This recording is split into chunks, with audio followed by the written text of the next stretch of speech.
Hi, I'm Jen from Clover. Today we're going to be talking about the Clover Dining app. If you run a restaurant, this is the app you're going to be using the most. When you first open the app, you're going to be shown a welcome screen. This welcome screen is going to help you set up your floor plan. Let's begin. So here's our welcome screen. It says welcome to the Clover Dining, and it'll tell you to manage your tables and bar tabs to gain speed, productivity, taking orders, and however they come in. So let's get started. So first, let's create your floor plans. We're going to use the layout tool to create and customize our tables and add sections. We're going to hit continue. So now we're going to set up our floor plan. As you see, we have three different types of tables. We have square, we have rectangle, we have circle. To add tables, we press the plus sign. And it allows us to add tables or add a section. Let's add a table. Now, here, you can choose the type of table. Do you want a square, a rectangle, or round? Let's do a rectangle. We can add a table number. And you can add the number of people at the table. Let's say this is a bigger table and it has 10 people at it. And this can go as high as 50. Now, we're also can reorient it so it could go sideways. Let's have it go there. And we're going to save this. Now, because this is a bigger table, let's resize it. We can pull it out to a bigger table. And let's say we have a couple of these tables. We don't have to go in and remake them. We can just clone this table. And the clones always appear in the middle of the screen.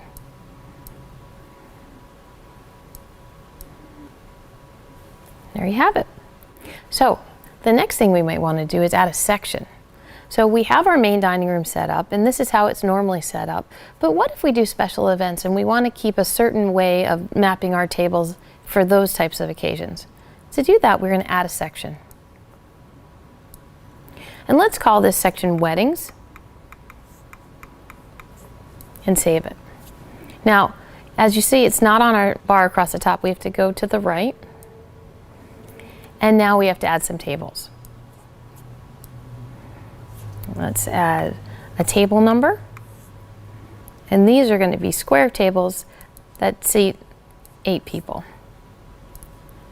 And we can resize them, move them around the screen, and we can also clone them and move those around the screen as well.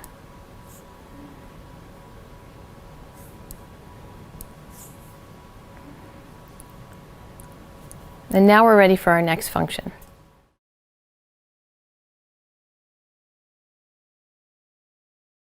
So now that you've set up your main dining room, let's talk about setting up your bar. Now, if you're the kind of bar that has many bar stools and people come in, sit down, and spend their evening ordering drinks from the bartender and ordering food, this might be a setup that you'd like to have set up. So each one of these is an individual bar stool, and this might be your lounge. There's also some situations where people might order a drink and wait for a table, or have a to-go order or a delivery order.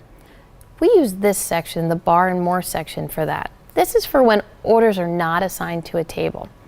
Now, this is a great function to have because you can rename it. We could call it waiting, or you could call it to go. And it can be whatever you need it to be for your restaurant. Another thing you can do is if you have a number of to-go orders and that's something that you use often, you can change where it is in the section list and move it to the left to be closer to your main dining room or your bar. So it's completely customizable. Now that this is set up, we can hit the button that says Complete Setup. Nice floor plan. Now we're ready to take orders.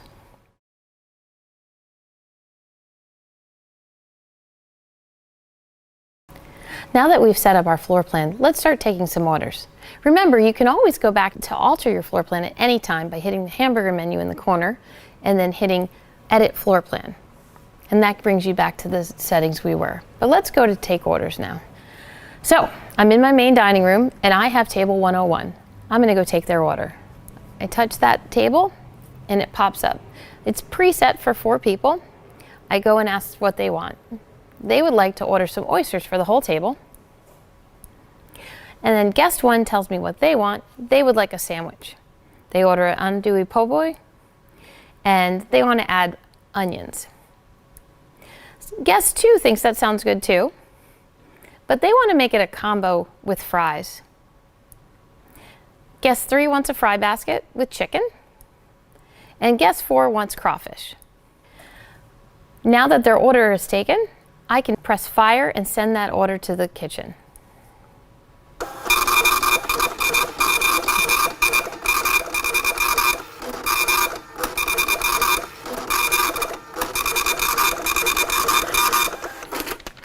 And here's the order.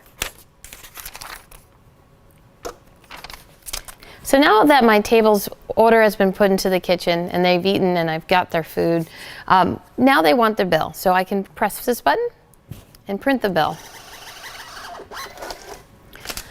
And I bring the bill to the table, and it has what everybody's ordered, and then I can take their payment. Now, there's a couple of ways I can take payment. I can take cash, I can take check, I can take debit card.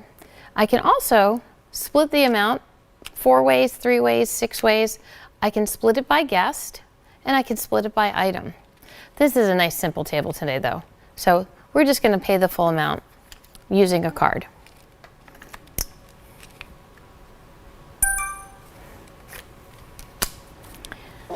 And then we're done. And the receipt got printed out, and we can send it over to the table and get our tip added and get our total and clear that table away. And you'll notice they're gone from our floor map. So now let's talk about somebody who's at the bar or maybe using an order that's not associated with a table. So someone comes in and they're waiting for an order, but they say, you know what, while I'm waiting, I'm going to have a soda. And I'd like to start a bar tab. So the way we can do that is we can take their credit card and swipe it. So we can either cancel this payment, we can pay the $3.49, or we can do a pre-authorization to start a bar tab.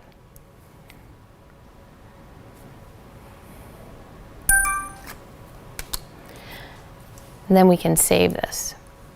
Now, if we want to go back and find that order, we go to Bars and More.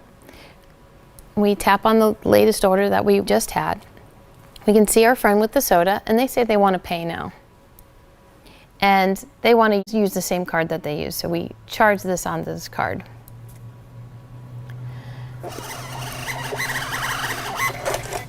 It prints a receipt, and on the receipt they can add a tip and change the total if they'd like.